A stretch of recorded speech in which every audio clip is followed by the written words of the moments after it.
Hi అండి. ఈరోజైతే ఏకాదశి కదండి. అసలు ఈరోజు ఎంత అదృష్టం అంటే నాకు కలిసి వచ్చిందంటే నేను ఎప్పుడు అన్ఎక్స్పెక్టెడ్ అండి. ఎక్స్పెక్ట్ చేయలేదు. ఇంకా నా పూజ అంతా అయిందండి.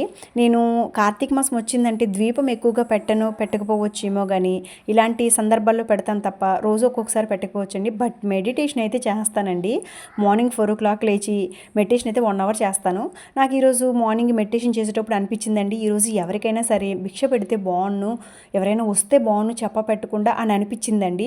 అయినా ఎవరు వస్తారులే అని అనుకున్నానండి. ఇంకా దీపారాధన అంతా అయిపోయిన తర్వాత కుకింగ్ చేద్దామని చెప్పి దీపారాధన చేసుకొని కిచెన్లోకి వచ్చానండి. వెంటనే నాకు ఒక స్వామి కాల్ చేశారండి. యాక్చువల్గా ఆయన ఏంటంటే ఊర్లో అండి స్వామాలు వేశారు, బట్ రిలేటివే.